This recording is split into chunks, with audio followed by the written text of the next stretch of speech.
How's it going, everyone? Day 3 continues to be all about the defense. So with the 198th overall pick in the 6th round, the Green Bay Packers decide to go with defensive lineman Warren Brinson out of Georgia. It was really just a matter of time before they went with another Georgia player. So Warren Brinson comes in with a RAS score of 9.10, comes in out of a height of 6'5" and weighs 315 pounds. Did the bench press 27 times, ran a 40-yard dash at 5.09 seconds. Not the fastest. He is listed as a defensive tackle for the RAS score, but not the slowest either. Now, the Packers did a brief description for him. So it says, Brinson played 5 seasons for the Bulldogs, becoming a part-time starter the last 2 years. He began emerging in 2022, getting credited with 14 QB hits for Georgia's national championship defense.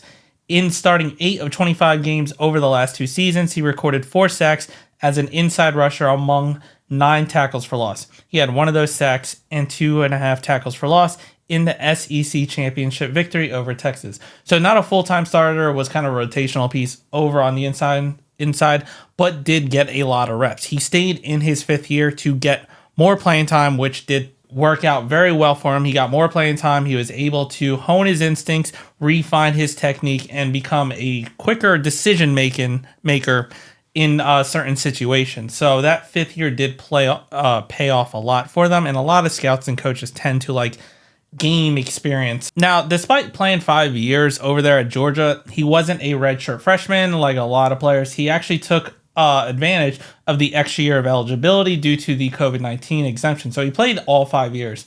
During his 5 years, he played in 62 games. The most productive season came in 2024 when he finished with 26 tackles, 6 tackles for loss, and 2 sacks. Although, to note, in that final year, he did play with some injury. He was dealing with an Achilles injury during the month of August, but he was able to suit up against the first game against Clemson. And during that game, unfortunately, he also left the game with an ankle injury. He would miss the following 2 games against Tennessee Tech and Kentucky before returning against Alabama. So a slight injury history over there in his final year as well, something to note.